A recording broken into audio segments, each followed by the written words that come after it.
Hello and welcome to No Spin. I'm Nidhi Razdan. The centre's move to sharply cut taxes on petrol and diesel over the weekend has sparked off a fresh row with several opposition states. With inflation hurting people across the board, the finance minister announced an excise duty cut of 8 rupees per litre on petrol and 6 rupees per litre on diesel. Finance Minister Nirmala Sitharaman then put the onus on state governments to reduce taxes that they levy on fuel, which is the value-added tax or VAT. Her statement comes weeks after the Prime Minister urged states to do the same, setting off a war of words. Some states like Kerala, Rajasthan and Maharashtra have reduced VAT in the last few days, but others are reluctant and have accused the centre of only doing a partial reduction in central taxes after sharply hiking them for many years. Among those who's been strongly critical of the centre is Tamil Nadu's Finance Minister, Mr. P. Thiagarajan, who joins us on NDTV this evening. Thank you very much for joining us. If I could begin by asking you, when you said in some detail that you felt that the centre's request to states to now reduce VAT was unfair, it was unreasonable, what did you mean by that? Why did you feel so strongly to say that? First, thank you for having me on, Nidhi. Second, I would say I don't recall anywhere them using the words requests. They gave demands, and then I think the Union Finance Minister used the word exhort. I don't think the Constitution allows any of this to happen. I think the Constitution allows states to manage their own finances to whatever little extent that we have left. We don't have any direct taxes. We used to have indirect taxes. That has been subsumed by the GST. If we are to run our own governments, we have the right under the Constitution, again reinforced by the recent GST ruling, that we have the right to legislate our taxes as we see fit. So the base point to me is when the union government raised excise, and that too shifted it from excise, pure excise, to cess and surcharge, 3 times on petrol and 10 times on diesel, they did not consult the states even one word. They cut the share given to us, even though they took the total taxes from 9 rupees and changed to 32 rupees on petrol and 3 rupees and change on 32 rupees to diesel. They cut the portion that's shareable to us and made us lose income. At that time, they had no compassion, no consideration, no coordination, no iota of feeling for the states or their rights. All of a sudden, for political reasons, they start cutting because they've had bad tax policy for 7-8 years and the chickens are coming home to roost. And now they're trying to make fake villains out of us. This is atrocious. I mean, it's hypocritical. It's shameless hypocrisy. You're saying they're trying to make fake villains out of you. Are you saying that even after this excise duty cut, the centre actually still has very high taxes on petrol and diesel both, because the hike since 2014 has been so high? That's exactly what I'm saying. So it went up from 9 rupees 40 paisa to 32 rupees 50 paisa. They cut 5 rupees once and 8 rupees once. You take away 13 rupees, there's still 19 rupees. That's still more than double the rate that was being taxed when this government came to power. Let's take diesel. It was 3 rupees 40 paisa or something. They took it up to 32. They cut it by 10 and then another 8 or 6 or whatever they've cut. So they're still 4 or 5 times where they were. Most states have not done anything like it, even though my party was not in power the last 7 years. Even though the ADMK raised it 2 or 3 times, they raised it by 10, 15, 20%. We came to power before it occurred to the Prime Minister or the Finance Minister of India to cut. We cut the taxes by 3 rupees a litre on petrol, and we increased the subsidies on diesel because we were not able to ensure that if we cut the taxes, it would go to the targeted people. See, petrol is a lot easier. It's mostly used by bikes. But diesel, some of it is transport, some of it is logistics, some of it is big SUVs and rich people's vehicles. So we found increased subsidies to fisher people and to transport and to agriculture, our transport corporations, and we left that as it is. Now, I want to say one more thing. Because, no, please let me just finish this one point. Because most states' VATs are at least some portion ad valorem, meaning after the union's excise has been levied, on that total we levy a tax. We have actually lost revenue both times. When they cut the first time, we lost about 1,000 crores. When they cut the second time, we lost about 1,000 crores. So why is that? Because our taxes are 13% per litre on petrol after the excise has been levied. So when they cut 5 rupees, we lost 65 paisa.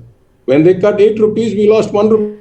I'm asking, when they cut 10 rupees, we lost 1 rupee. Are you saying that there is no scope for your state government to reduce VAT? And I'm asking also in the context of the fact that other states have done it, and it would provide huge relief to the common man. So are you saying that the scope for that is almost zero? I am saying that we will act on the best information available. I am saying that we have one of the best statistical outcomes of any government in India. We brought the revenue deficit down from 60,000 something crores to 40,000 something crores. Our fiscal deficit is half that of the union government. Our per capita income is twice that of the national average. Our inflation is only 5% when the national inflation is 8%. I'm saying we know what we're doing. We don't need anybody else to tell us what to do. When we are ready, we will do what we are ready to do to manage our economy. The Constitution gives us the right to do it, and we will do it. We don't need dictation from people who perform worse than us, telling us how to do our job. It's very evident from your comments that this confrontation between the states, not just your state, and the centre is increasingly becoming an issue. How do we govern the country if that happens? No, let me finish. We don't want any confrontation. We do our jobs. We keep our head down. We focus on our responsibilities. We do what the Constitution tells us to do, and we deliver superior results. Ask anybody in this country whether any other state has cut the revenue deficit and the fiscal deficit so much in 1 year, has managed to keep inflation at 5% and real growth 2 years in a row, including the COVID year, above zero and above the national average by a lot. 2021, the national economy sank by 7.6%. We grew by 1.5.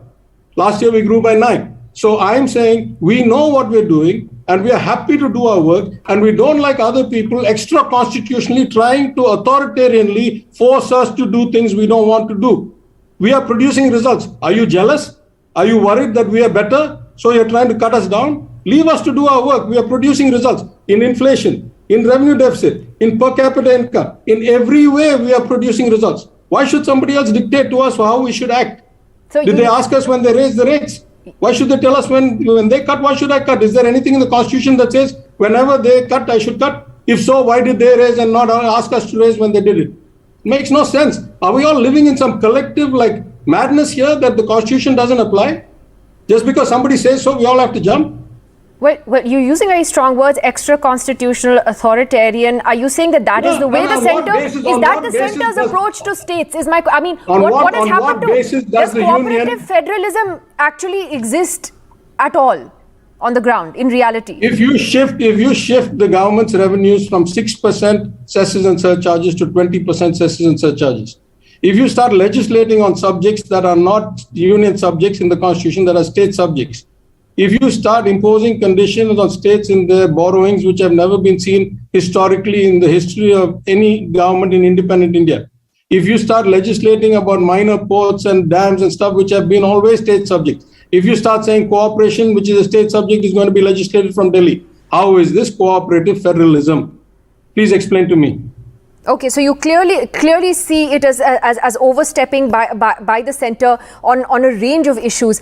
Mr. Thiagarajan, then what is the way forward? Because is there any meeting point between states and the centre? Whether it's on fuel, whether it's on GST? Yeah. No, let me ask you please one question. You have been in this business a long time.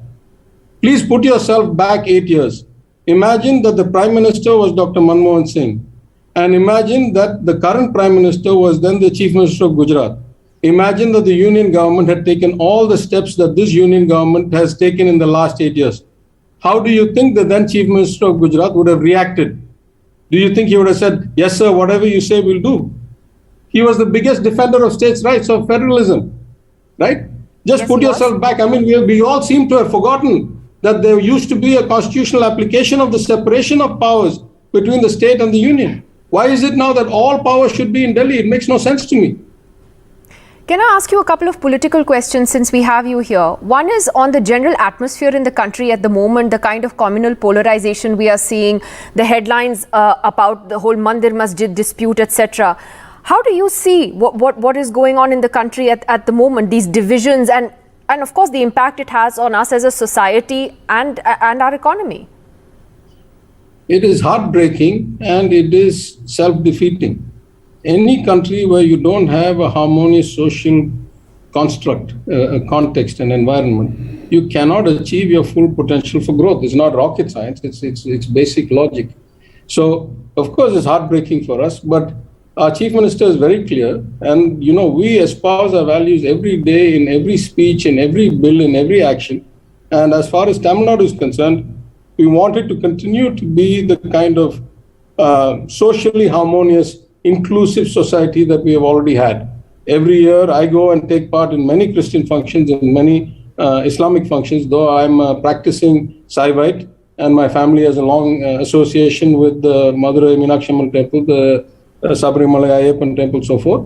I go devoutly with my children, with my family, but I don't have any reason to intrude into anybody else's faith. In fact, as Aringir Anna said, if a man is truly a follower of God, then the first thing he thinks about is, I want to be a good human being and be kind to all the other people who are also the children of God, irrespective of what faith they have. So both in our values, in our hearts, in our actions, we are very clear who we are, and the Chief Minister will ensure that that kind of, separatist forces and othering will be avoided in Tamil Nadu and kept under check. See, that's a very strong ideological position that the DMK has. And I'm coming to my next question, which is that just the other day at the Chintan Shivar in Udaipur, Rahul Gandhi, who is a close ally of yours, said that regional parties do not have the ideology to take on the BJP, only the Congress does. Some of the Congress's allies are pretty upset about that remark. What did you think of it? Yeah, I'm the finance minister. It's not my job to comment on politics, so I'm going to let that slide. We know who we are. We do what we do. I'm not really going to react to somebody else's comments. Mr. Thiagarajan, if I could just ask you one more thing, which is that Rahul Gandhi also made a comparison to Sri Lanka's economy, saying that India is going the Sri Lanka way, using graphics on employment, inflation and communal tensions to cite that. Do you agree with that assessment?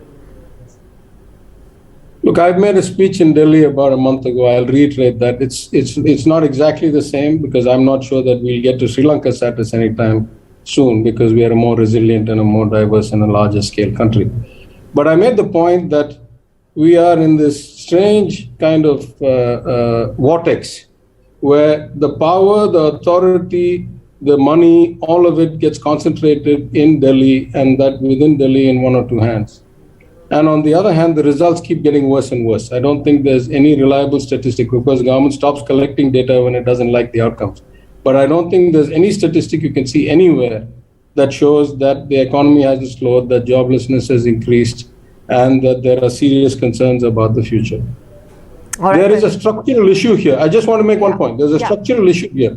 It is impossible for one place or two people or 200 people in one city like Delhi to manage effectively a country of 1.4 billion people and great diversity between states, between rural and urban, between different industries, different priorities, different per capita incomes, etc.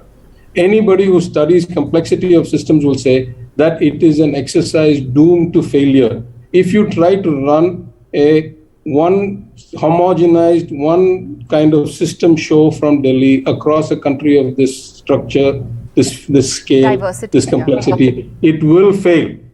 The only question is when and after how much damage. That's all. Mr. Thiagarajan, those words of caution there coming from you. Thank you very much for joining us on NDTV today. Thank you.